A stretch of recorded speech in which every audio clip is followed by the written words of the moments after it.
6 p.m. Pakistan Standard Time. Assalamu alaikum. This is Radio Pakistan. The news read by Daman Zaman. The headlines. The Prime Minister has hailed the drastic reduction of 30 rupees per unit in the part tariff for electric vehicles to boost eco-friendly vehicles in the country. The Finance Minister says Pakistan is eager to tap the yuan bond market to broaden its ties with China. Pakistan and Djibouti, while expressing satisfaction over the existing bilateral and multilateral cooperation, have decided to further strengthen engagements. Pakistan has strongly rejected the baseless accusations recently made by India's Defence Minister and the Army Chief about Azad Jammu and Kashmir and Gilgit-Baltistan. The All Parties Hurriyat Conference has condemned the statements by the Indian Prime Minister and the Defence Minister for misrepresenting the situation in the Indian illegally occupied Jammu and Kashmir. Israeli forces in relentless strikes across Gaza enclave have martyred 62 more Palestinians. And now the news in detail. The Prime Minister Mohammad Shahbaz Sharif has hailed the drastic decline of 30 rupees per unit in part tariff for electric vehicles to boost eco-friendly vehicles in the country. The Prime Minister, chairing a meeting to discuss the promotion of electric vehicle policy, appreciated the Power Minister, Awais Ahmed Khan Laghari, and his team for working out a convincing proposal aimed at facilitating the electric vehicle manufacturers in rolling out subsidized charge-based automobiles in the country. He said it will encourage the investors and the industry partners to tap more investment into the electric vehicles sector. The Prime Minister said electric vehicles are the right step to address air pollution that needs to be scaled up to contain climate change, as it will help reduce air pollution, massive import bill of fuels, and preserve the pristine environment. During the meeting, officials from the Power Division briefed the forum on the new policy.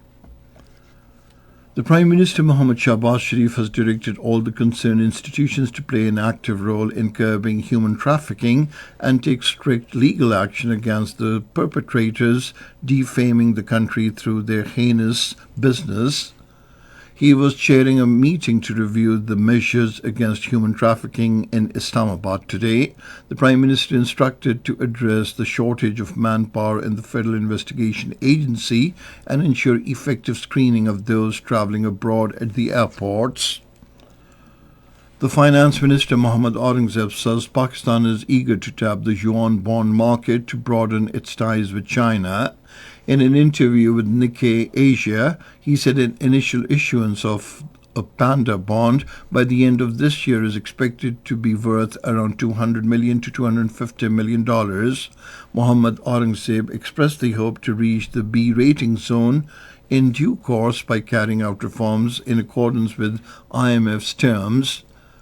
The minister said the government attaches focused attention at the highest level to the safety issue, not only for Chinese but for all foreign nationals in the country.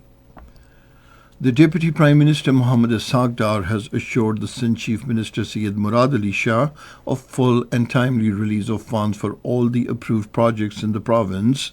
He expressed the assurance while talking to the Chief Minister Sindh, who called on the Deputy Prime Minister in Islamabad today. During the meeting, they reviewed in detail the ongoing development projects included in the Public Sector Development Programme of Sindh. The meeting also deliberated upon the issues related to allocations, implementation and approvals of the reviewed projects, particularly pertaining to road connectivity, water storage, schools, infrastructure and housing. The Senate was informed today that the government is undertaking right sizing to reduce expenditures and uplift the economy. The Minister for Law and Justice, Azam Nazir Tarer, informed the House during question hour that proposals for right sizing of 5 ministries, including Energy, Federal Education and Professional Training, Information and Broadcasting, National Heritage and Culture and Finance Division, are being finalized in the third phase. The Law Minister emphasized that right sizing is the need of the hour, saying it is not the government's work to do business but to provide a congenial environment for it. The Minister for State of Information Technology, Shahza Fatma Khwaja, informed the House that information technology exports witnessed a growth of 33% in the first 5 months of the current fiscal year. The House has now been adjourned to meet again on Friday at 10:30 a.m. The National Assembly was informed today that the government will not purchase electricity after March this year, as the authorization has been given for the creation of an independent electricity market. The Minister for Energy, Sardar Ahmed Khan Laghari, informed the House during question hour that an independent electricity market will enable the consumers to purchase electricity from multiple suppliers. The minister said contracts have been reviewed with over 28 independent power producers, benefiting the national exchequer to the tune of 1,457 billion rupees.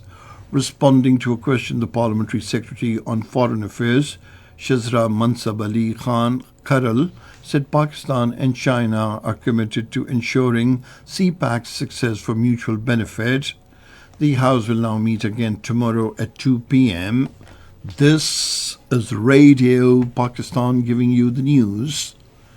Pakistan and Djibouti have signed a memorandum of understanding on bilateral political consultations, expressing satisfaction at the existing bilateral and multilateral cooperation between the two countries in Djibouti. The Additional Foreign Secretary, Africa Division, Hamid Asghar Khan, and Permanent Secretary-General, Foreign Secretary of Djibouti, Mahmoud Ali Hassan, signed it on behalf of their respective sides.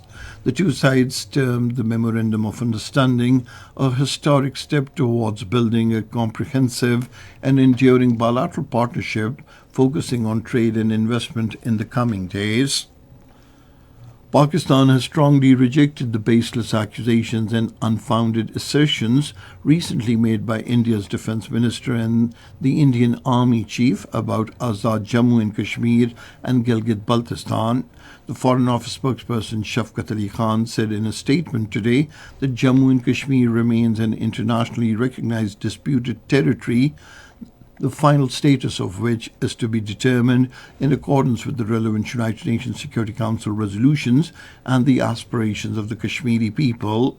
He said India has no legal or moral grounds to assert fictitious claims over the territories of Azad Jammu and Kashmir and Gilgit-Baltistan.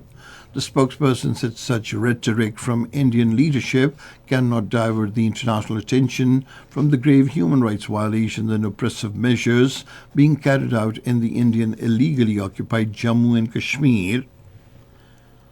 The All Parties Hurriyat Conference has condemned the statements by the Indian Prime Minister Narendra Modi and the Defence Minister Rajnath Singh for misrepresenting the situation in the Indian illegally occupied Jammu and Kashmir and downplaying the harsh realities of the territory. According to Kashmir Media Service APHC spokesperson Advocate Abdur Rashid Minhas, in a statement issued in Srinagar, criticized the Indian government's attempts to portray the volatile situation in the held territory as normal through high-profile visits and propaganda. He said these efforts are intended to disguise the ongoing suffering of the people of Kashmir, who continue to face severe repression at the hands of around 1 million Indian armed personnel stationed in the held territory.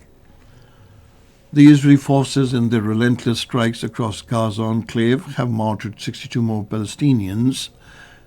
Israeli warplanes have stepped up attacks on Gaza, bombing a school-turned-shelter and several homes across the Strip. The martyrdom toll of Palestinians in the Israeli genocide in Gaza has now risen to over 46,700. And finally, the weather report. Mainly cold and dry weather is expected in most parts of the country, while very cold conditions are likely in the hilly areas during the next 12 hours. However, moderate to dense fog in patches is likely to prevail in the plain areas of Upper Sindh and Khyber Pakhtunkhwa during morning and night hours.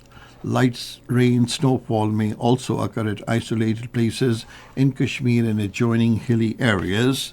And that is the end of this news bulletin. For more news and analyses, log on to our website radio.gov.pk, and you can also watch the live video streaming of our bulletins on the link facebook.com/Radio Pakistan News Official.